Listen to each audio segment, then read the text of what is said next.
The following programme contains graphic content which some listeners may find disturbing. Listener discretion advised. Many people don't know this. During my college years, I was told that it seemed like I had what's called situational depression. I'm happiest I've ever been now, but for some people medication is the way to go. I went to counselling for a bit, and talking to people helped a lot too. But I can't stress how important it is to talk when you're down, and don't be afraid to cry. I think almost everyone who knows me has seen me cry at one stage or another by now. I decided when this lockdown started that it wasn't going to get me down. It has been hard, don't get me wrong, but I've tried to make the most of it. Not being able to see my boyfriend for months on end, especially while mourning the loss of my granny, has been tough, but we've been sending each other small gifts and cards and video chatting every day. I haven't been able to see my friends who pick me up when I'm down, but we have all kept in contact and I've had drinks and done Zoom quizzes together.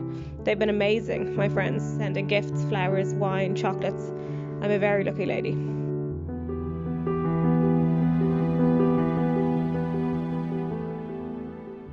The hardest part of quarantine for me has been going through the loss of my granny.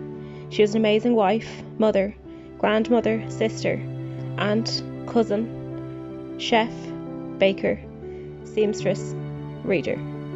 I was very close to Granny growing up. I would often visit her apartment and loved having sleepovers with her. I also lived with her for a year during my time in college. I made memories with my granny that I will treasure forever. When I heard my granny had sadly passed away, I felt a lot of mixed emotions: sadness, grief, guilt, and regrettably relief in some way. I was sad. I was sad that she was gone. Sad for my mum and her siblings and the loss of their mother. Sad for myself and sad for the 16 other grandchildren who had lost their grandmother. I felt guilt. Maybe I should have visited her more. Maybe I should have asked her more questions. Maybe I should have hugged her more or told her how much I loved her more. I was relieved in a way. Granny suffered with dementia for a few years before passing away. This time was difficult for her siblings, children, grandchildren and friends. Each time they visited her, she appeared progressively more and more confused, frustrated and disorientated, and often became distressed when they would go to leave. She went from knowing us all by name, to confusing people with others, to not knowing anyone at all. Seeing her like this was difficult for everyone. She wasn't truly herself anymore. The way I saw it was, as she took her last breath, she was finally at peace. The confusion was gone, the frustration melted away, the distress was over. She was a religious woman, so she was with her God now, in heaven.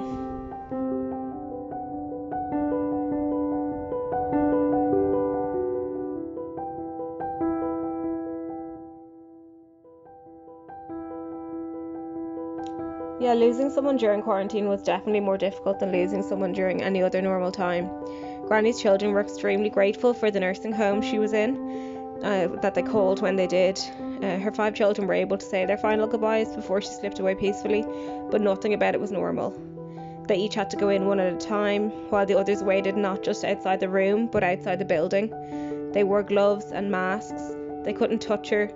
They couldn't hold her hand. They couldn't hug her. They couldn't kiss her.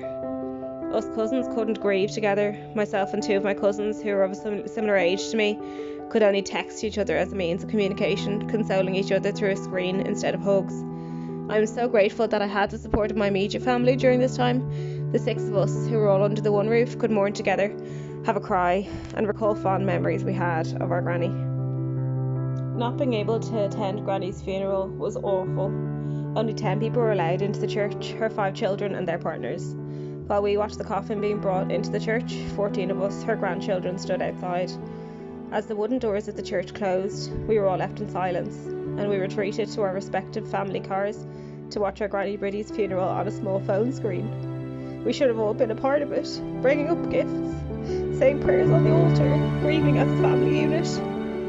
Instead, we sat in a car park, in separate cars, huddled around a phone, sometimes looking up from it to see others living their normal everyday lives, walking in the sunshine, chatting, laughing. I sat there as tears rolled down my cheeks and thought, this is not fair.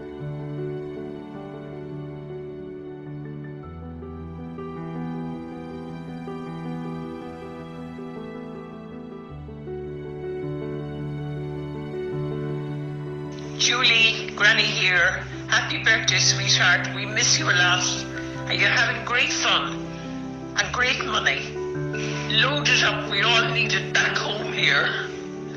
Bye, sweetheart.